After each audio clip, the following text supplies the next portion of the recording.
Assalamualaikum warahmatullahi wabarakatuh. Selamat pagi adik-adik kelas 11. Bagaimana kabar kalian? Semoga kalian semua berada dalam keadaan sehat dan tetap semangat melakukan aktivitas study from home. Perkenalkan, di sini nama kakak Satrio Krisna Haryanto.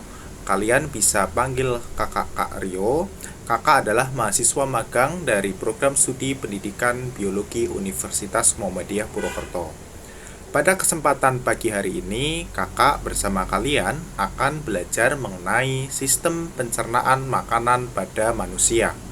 Sebelum memulai kegiatan pembelajaran, mari kita bersama berdoa menurut kepercayaan dan keyakinan kita masing-masing. Berdoa, kakak persilakan. Nah, sebelum memasuki kegiatan inti pembelajaran, terlebih dahulu kakak akan sampaikan tujuan pembelajaran kita pada pagi hari ini. Yang pertama, peserta didik dapat membedakan jenis pencernaan mekanik dan pencernaan kimiawi. Kemudian yang kedua, melalui kegiatan pembelajaran, peserta didik mampu mengidentifikasi organ-organ penyusun sistem pencernaan pada manusia. Yang ketiga, melalui kegiatan pembelajaran ini, peserta didik juga diharapkan mampu menjelaskan fungsi enzim pada setiap organ di sistem pencernaan manusia. Kemudian yang keempat, peserta didik mampu menganalisis proses pencernaan makanan yang terjadi pada setiap organ sistem pencernaan manusia. Nah, sebelum memasuki pembahasan inti mengenai sistem pencernaan, terlebih dahulu kakak ingin tanyakan kepada kalian, apakah yang telah kalian ketahui tentang pencernaan? Apakah itu proses pencernaan? Ya, proses pencernaan merupakan suatu proses yang melibatkan organ-organ pencernaan dan kelenjar-kelenjar pencernaan. Proses ini berfungsi untuk memecah bahan-bahan makanan menjadi sari-sari makanan yang siap diserap dalam tubuh. Seperti kita ketahui bahwa dalam makanan mengandung zat-zat nutrisi seperti karbohidrat, protein, lemak, vitamin, ataupun mineral. Zat-zat nutrisi tersebut yang terkandung dalam suatu makanan ketika masuk ke tubuh itu ukurannya masih sangat besar atau masih berupa polimer. Nah, sehingga kita harus menyederhanakan zat-zat nutrisi dalam makanan tersebut menjadi monomer atau menjadi bagian-bagian yang lebih sederhana sehingga lebih mudah diserap oleh tubuh. Sebagai contoh, amilum yang terkandung dalam nasi yang kalian makan. Amilum itu termasuk polisakarida. Polisakarida itu sendiri adalah jenis karbohidrat yang tersusun atas banyak jenis karbohidrat sederhana yang biasa kita kenal dengan nama monosakarida. Amilum sebagai polisakarida, dia tersusun atas monosakarida berupa glukosa. Dalam hal ini, pada proses pencernaan makanan, maka amilum yang masuk ke dalam tubuh kita itu harus kita sederhanakan dulu melalui proses pencernaan agar diubah atau dipecah menjadi monosakarida penyusunnya, yaitu glukosa. Nah, karena glukosa ini dia ukurannya kecil daripada amilum, maka glukosa inilah yang nantinya akan lebih mudah diserap oleh tubuh dan diedarkan oleh sistem peredaran darah, dalam hal ini oleh darah, menuju ke sel-sel tubuh di situ untuk diproses menjadi energi seperti itu. Karena fungsi karbohidrat yang kita ketahui itu kan adalah sebagai sumber energi. Selanjutnya, berdasarkan prosesnya, pencernaan makanan ini dapat dibedakan menjadi dua. Ada yang kita kenal sebagai proses pencernaan mekanis dan proses pencernaan secara kimiawi. Di manakah letak perbedaan kedua jenis proses pencernaan makanan tersebut? proses pencernaan makanan secara mekanis itu dibantu oleh organ-organ pencernaan seperti gigi yang ada di mulut atau otot-otot polos yang membantu dalam proses peremasan makanan di lambung dan usus.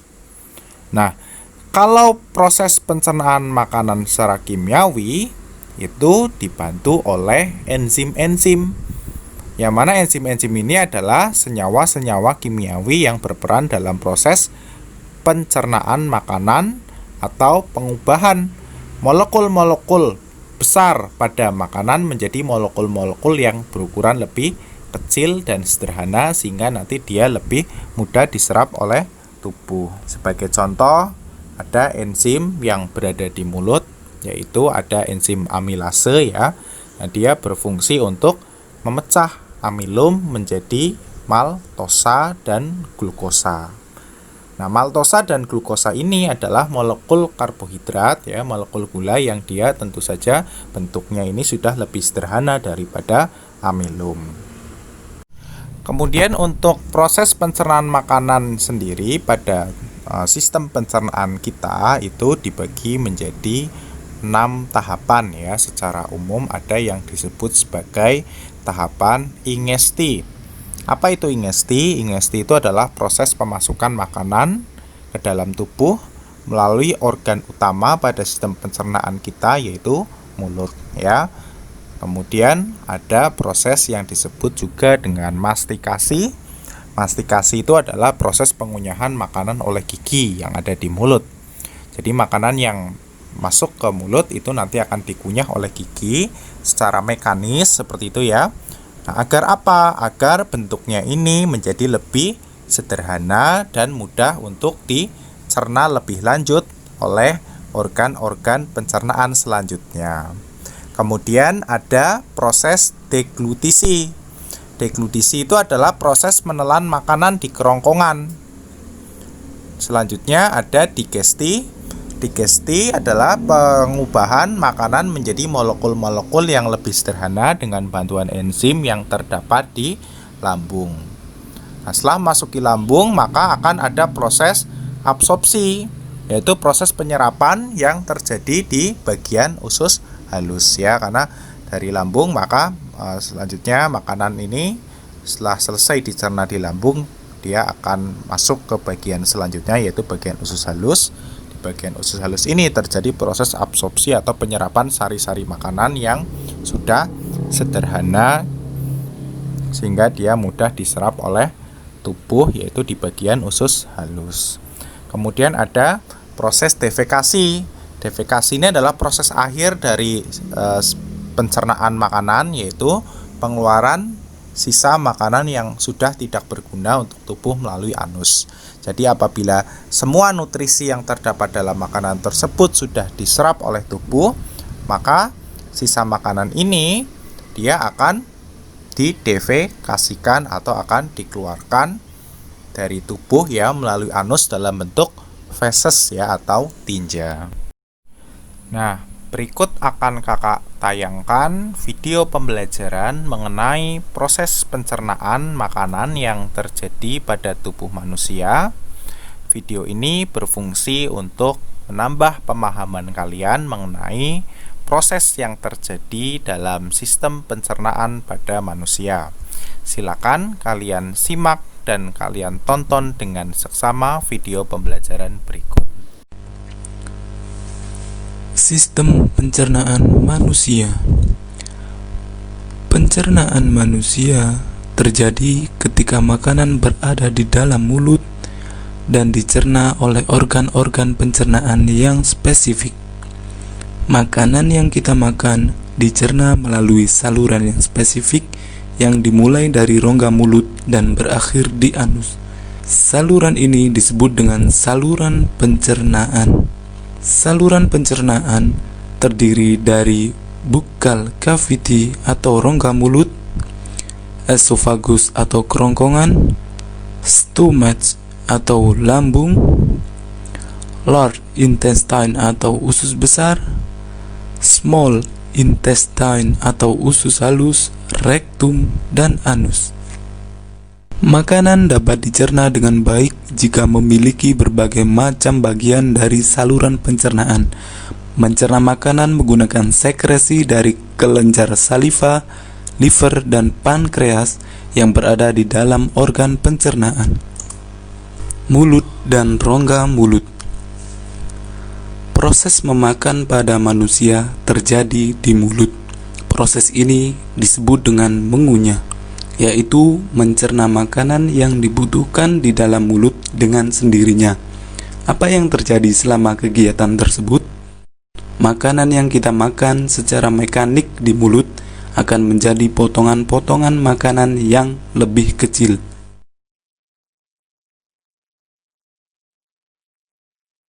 Kelenjar ludah pada makanan. Selama proses mengunyah, makanan bercampur dengan saliva atau ludah. Saliva mensekresi dari kelenjar saliva yang terletak di depan telinga dan di antara kedua sisi apeks lidah. Saliva merubah amilum pada makanan menjadi gula dan juga melembutkan makanan. Lidah. Makanan dapat dideteksi oleh lidah, yaitu melalui saraf pengecap di lidah. Lidah merupakan jaringan otot perasa yang berada di bawah rongga mulut. Lidah bebas untuk berpindah arah dan menjulur ke depan. Saraf pengecap pada lidah disebut dengan papila lidah yang dapat merasakan rasa makanan yang berbeda. Esofagus atau jalan makanan. Makanan yang berasal dari mulut ditelan melewati esofagus. Di dalam esofagus terdapat epiglotis yang akan mengatur makanan agar tidak masuk ke tenggorokan. Di dalam esofagus terdapat gerakan peristaltik yang mendorong dan meremas-remas makanan menuju lambung. Lambung. Lambung merupakan kantung berotot yang berdinding tebal. Bagian atas lambung dekat hati, lanjutan dari muara lambung disebut kardia, bagian tengah berbentuk kantung disebut fundus, bagian bawah dekat usus disebut pilorus. Di dalam lambung, makanan tercerna secara kimiawi. Makanan dihancurkan oleh getah lambung menjadi mukus. Getah lambung terdiri atas air, asam lambung atau asam klorida, serta enzim pencernaan yaitu pepsin, renin, dan lipase. Proses pencernaan juga terjadi secara mekanik karena dinding lambung tersusun dari otot yang mengalami fase kontraksi dan relaksasi. Usus halus. Usus halus merupakan saluran paling panjang sekitar 7,5 meter. Proses pencernaan berlangsung secara kimiawi dengan bantuan senyawa kimia oleh usus halus serta dari kelenjar pankreas yang dilepas ke usus halus. Hati merupakan kelenjar terbesar pada tubuh manusia yang terletak di atas lambung sebelah kanan dan berwarna coklat. Hati mensekresi cairan yang berasal dari kantung empedu atau gallbladder. Kantung empedu berwarna kehijauan yang berfungsi mengemulsi lemak dan menetralkan asam. Pankreas. Pankreas berbentuk seperti daun dan berwarna keabu-abuan yang terletak di bawah lambung. Pankreas menghasilkan getah pankreas yang terdiri atas air, garam, sodium bikarbonat, dan enzim. Enzim tersebut adalah amilase, lipase, dan tripsinogen yang belum aktif. Amilase berperan mengubah zat tepung menjadi gula, lipase berperan mengubah lemak menjadi asam lemak, sedangkan tripsinogen berubah menjadi tripsin, dan tripsin mengubah protein menjadi peptid dan amino. Makanan yang telah dicerna siap untuk diedarkan oleh darah. Penyerapan sari-sari makanan berada di usus halus. Sari-sari makanan diserap oleh usus penyerapan atau ileum yang dilakukan oleh junjot usus atau vili yang menjadikan permukaan penyerapan menjadi luas. Vili tersusun oleh pembuluh darah, pembuluh limfa atau lakteal, dan sel epitelium. Zat-zat seperti asam amino, Glukosa, vitamin, dan mineral diserap oleh pembuluh darah yang berada pada villi. Darah yang mengandung sari-sari makanan diedarkan menuju hati untuk disimpan, dan yang lainnya diedarkan ke seluruh tubuh. Proses ini disebut dengan penyerapan. Makanan yang tidak tercerna dan terserap menuju ke usus besar. Usus besar merupakan persambungan usus halus yang memiliki panjang sekitar 1,5 meter. Fungsi usus besar adalah mengontrol kadar air sisa makanan. Air sisa makanan berlebihan akan diserap kembali atau reabsorpsi, sedangkan bila kurang akan ditambah. Pada usus besar terjadi proses pembentukan feses yang selanjutnya dibuang melalui anus. Sebelum dibuang, feses terkumpul dalam rektum yang merupakan bagian akhir dari usus besar. Setelah tadi kita menyaksikan video pembelajaran tentang sistem pencernaan manusia, kita mengetahui bahwa sistem pencernaan pada manusia itu tersusun dari berbagai organ-organ pencernaan, yang mana organ-organ pencernaan tersebut saling bekerja sama, saling berkoordinasi satu sama lain dalam membantu proses pencernaan makanan pada manusia. Organ-organ pencernaan tersebut ada apa saja? Ada mulut, kemudian ada kerongkongan, ada lambung, ada usus halus, ada usus besar, dan ada anus. Selain tersusun atas organ-organ pencernaan, sistem pencernaan pada manusia juga tersusun atas kelenjar pencernaan. Kelenjar pencernaan tersebut adalah pankreas dan kelenjar empedu yang ada di hati. Untuk kelenjar pencernaan ini, mereka tidak secara langsung melakukan proses pencernaan makanan, tetapi mereka berperan dalam proses penghasilan enzim-enzim pencernaan yang nanti berfungsi untuk mencerna makanan dengan menyederhanakan molekul-molekul yang berukuran besar yang terkandung dalam makanan tersebut menjadi molekul-molekul sederhana yang lebih kecil yang mudah diserap oleh tubuh, ya. Jadi perlu saya tekankan di sini bahwa fungsi dari kelenjar pencernaan ini tidak melakukan proses pencernaan secara langsung, tetapi mereka menghasilkan enzim-enzim pencernaan yang mana nanti enzim-enzim pencernaan ini bekerja di organ-organ pencernaan. Seperti contohnya pada bagian pankreas, ini dia menghasilkan enzim yang kita kenal dengan tripsin, amilase, lipase. Kemudian cairan empedu, dia menghasilkan cairan empedu. Yang pertama akan kita bahas salah satu organ pencernaan, yaitu mulut. Di mulut terjadi dua proses pencernaan, yaitu secara mekanis dan secara kimiawi. Proses pencernaan makanan secara mekanis di mulut dibantu oleh gigi dan lidah. Kemudian proses pencernaan makanan secara kimiawi di mulut dibantu oleh enzim amilase atau petialin yang dihasilkan oleh kelenjar ludah. Enzim amilase atau petialin ini berfungsi untuk mengubah amilum atau zat pati yang terkandung dalam makanan menjadi bentuk yang lebih sederhana, yaitu berupa maltosa dan glukosa. Gigi pada manusia dibagi menjadi 3 jenis, ada gigi taring, gigi geraham, dan gigi seri yang bentuknya masing-masing bisa kalian lihat pada gambar di PowerPoint. Masing-masing gigi ini memiliki bentuk yang berbeda, tentu saja karena mereka juga memiliki fungsi yang berbeda, ya.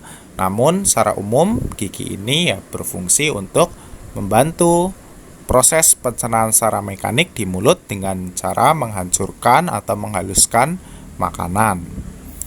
Gigi taring berfungsi untuk merobek makanan. Kemudian gigi seri dia berfungsi untuk memotong-motong makanan. Gigi geraham dia berfungsi untuk menghancurkan makanan dan melumatkan makanan. Kemudian lidah ini tersusun atas otot lurik sehingga kita bisa melakukan kontrol penuh secara sadar terhadap lidah. Artinya kita mampu menggerakkan lidah sesuai dengan kemauan kita ya. Nah, lidah ini dilapisi oleh jaringan epitelium. Fungsi utama lidah ini tentu saja sebagai indera perasa atau pengecap seperti itu. Kemudian lidah ini dia juga berfungsi dalam proses pencernaan mekanis. Ini dia membantu memposisikan makanan ya, agar makanan ini dia berada pada gigi yang tepat sesuai dengan keinginan kita. Misalnya kita ingin melumatkan makanan ini, maka lidah akan membantu memposisikan makanan tersebut di gigi geraham ya, yang berfungsi untuk menghancurkan dan melumatkan makanan. Atau mungkin ketika kita ingin memotong-motong makanan ini, maka lidah ini akan membantu memposisikan makanan pada bagian gigi seri. Nah, pada bagian bawah lidah ini dia terdapat kelenjar, namanya adalah kelenjar sublingualis. Kelenjar ini dia berfungsi untuk menghasilkan enzim amilase atau petialin ya, yang mana enzim tersebut berperan dalam proses pencernaan secara kimiawi dengan mengubah amilum atau zat pati yang terdapat pada suatu bahan makanan, misalnya nasi seperti itu, agar diubah menjadi bentuk yang lebih sederhana berupa maltosa dan glukosa. Setelah proses pencernaan makanan di mulut selesai, maka lidah ini dia juga berfungsi untuk membantu menelan makanan tersebut menuju ke saluran pencernaan kita yang selanjutnya, yaitu kerongkongan atau disebut juga dengan esofagus.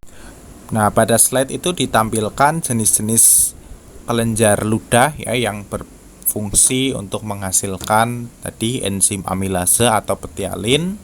Jadi ini dibedakan berdasarkan letaknya atau posisinya di mulut ya. Ada glandula parotis atau kelenjar parotis. Ini dia terdapat di bagian antara telinga dengan leher seperti itu. Nah, kemudian ada glandula submaxillaris, dia berada di rahang bawah. Maksila itu rahang bawah. Kemudian ada glandula sublingualis, ini yang tadi saya sudah sebutkan, dia berada di bawah lidah, berfungsi untuk menghasilkan enzim amilase atau petialin.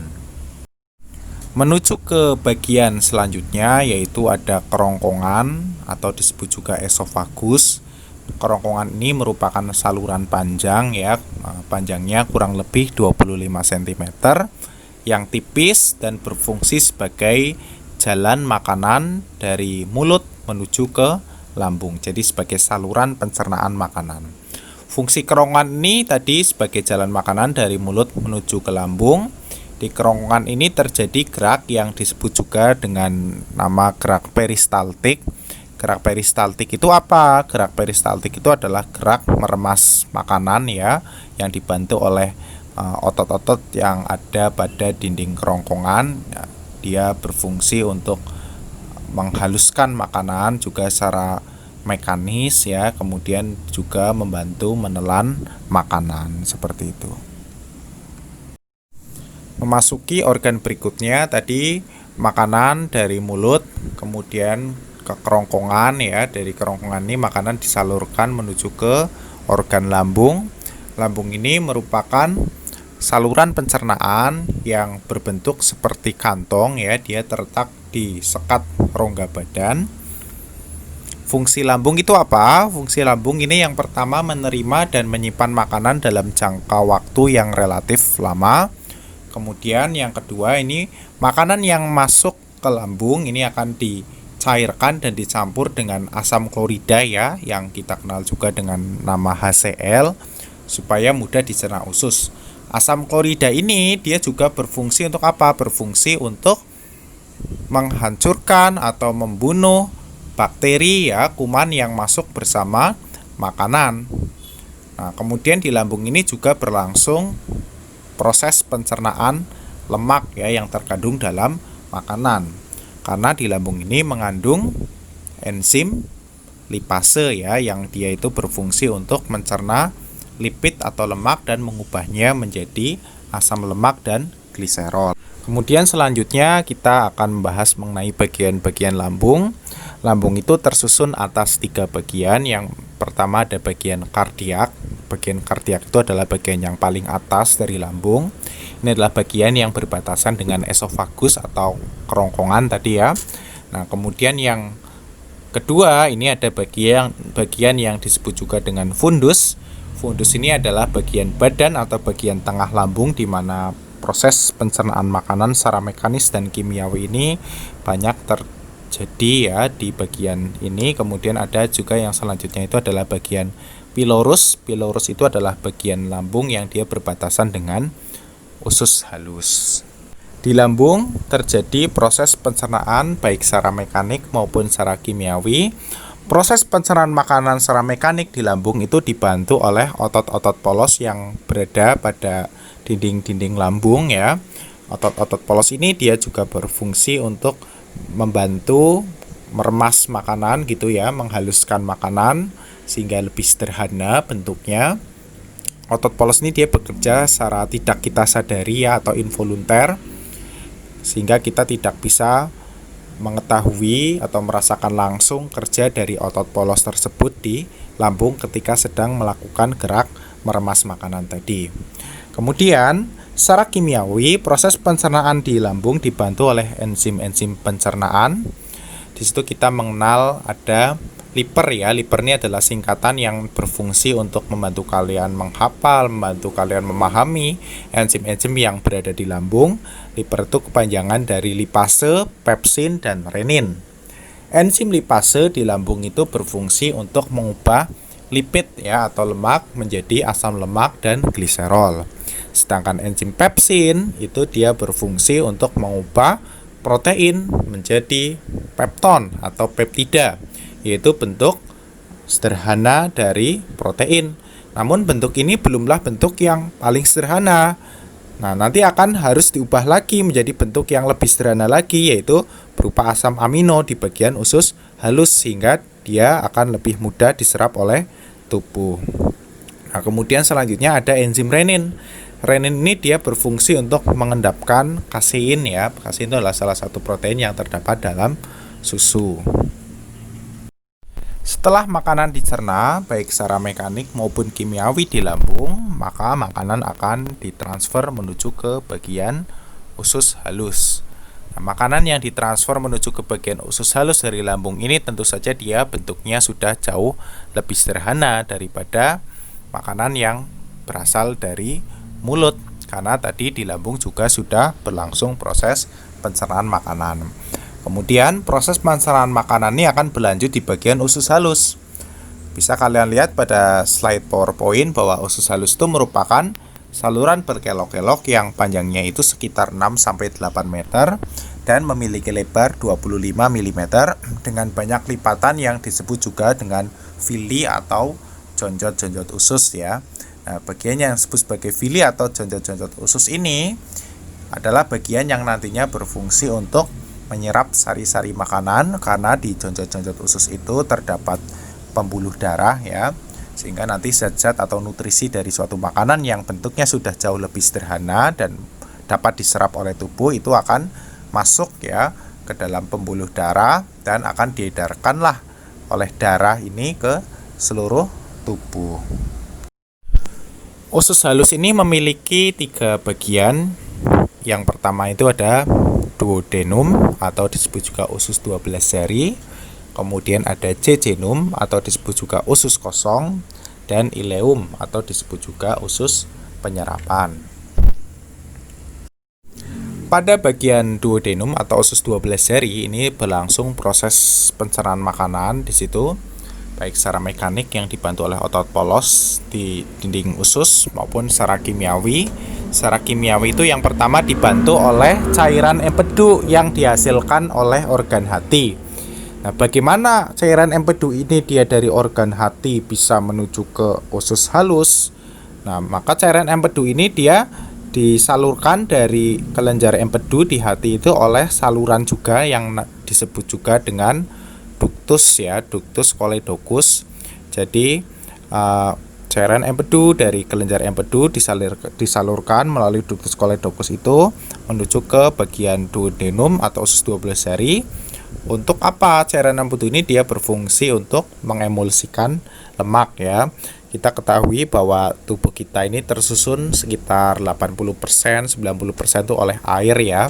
Padahal lemak ini merupakan suatu senyawa yang dia tidak larut air, sehingga cairan empedu ini dia berfungsi untuk mengubah sifat lemak yang tidak larut air menjadi larut air, sehingga dia bisa diserap oleh tubuh dan dimanfaatkan dengan baik oleh tubuh kita ya. Nah, kemudian selanjutnya pada bagian kelenjar pankreas tadi, ini dia juga berfungsi menghasilkan enzim yang kita kenal dengan enzim tali ya. Tali itu adalah singkatan juga dari tripsin, amilase, dan lipase. Enzim-enzim ini dia juga nanti akan ditransfer menuju ke bagian duodenum atau usus 12 jari dari pankreas melalui ductus pancreaticus. Jadi baik pankreas maupun kelenjar empedu, mereka ini adalah kelenjar pencernaan. Tidak melakukan proses pencernaan secara langsung, tapi mereka menghasilkan enzim-enzim pencernaan atau senyawa-senyawa yang berperan dalam proses pencernaan manusia. Nah, senyawa-senyawa atau enzim-enzim yang dihasilkan oleh kelenjar pencernaan ini tadi dia bekerja di bagian usus halus, tepatnya di bagian usus 12 jari. Kembali ke enzim yang dihasilkan oleh pankreas, yang pertama itu ada enzim tripsin ya.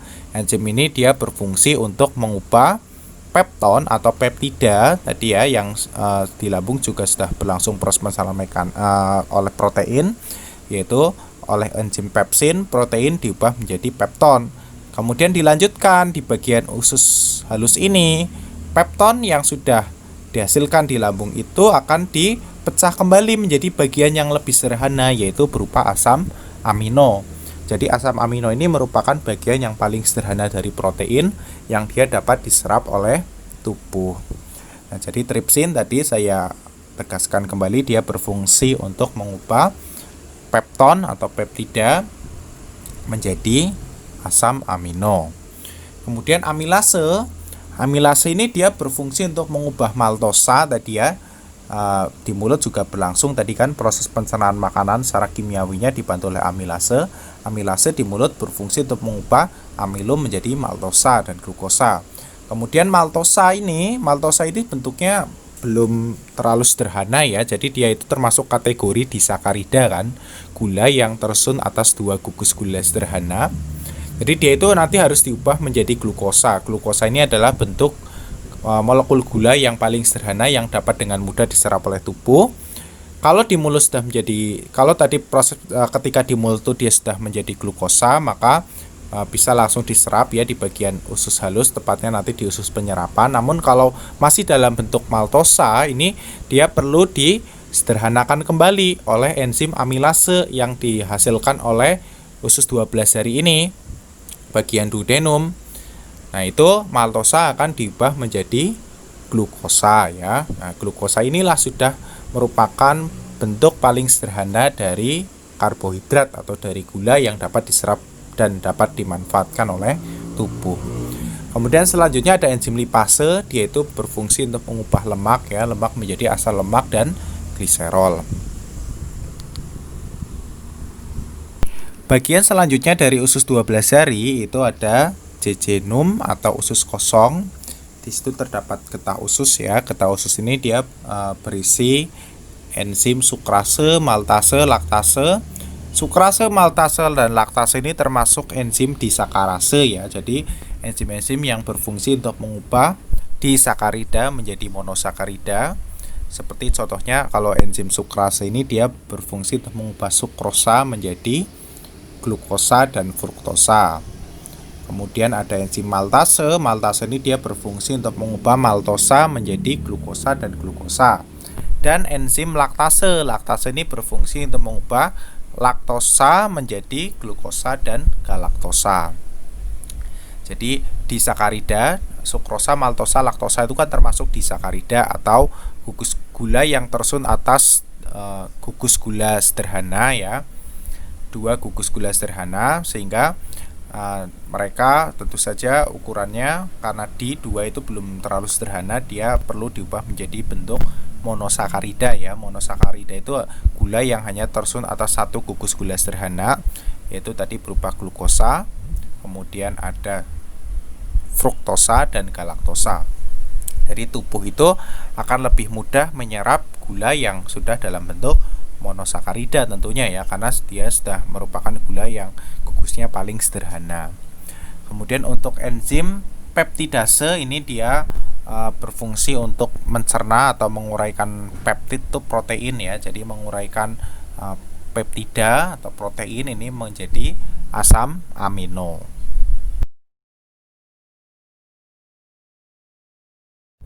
Dari bagian usus halus, selanjutnya makanan akan masuk ke bagian usus besar ya. Bagian usus besar ini atau disebut juga dengan kolon, ini dia terdiri atas 3 bagian, yaitu ada sekum, kemudian ada kolon. Kolon sendiri itu ada kolon ascendens, ada kolon transversum, dan kolon descendens. Dan juga bagian selanjutnya disebut juga dengan rektum ya. Ini adalah bagian-bagian dari usus besar. Fungsi utama dari usus besar ini adalah proses pembusukan sisa makanan menjadi feses ya, dan penyerapan air dari feses tersebut. Jadi tubuh kita ini dia juga memperoleh air itu dari zat sisa makanan ya. Kalau zat sisa makanan tersebut tuh masih banyak mengandung air, maka akan diserap oleh tubuh, karena memang tubuh kita itu kan memerlukan cukup air ya.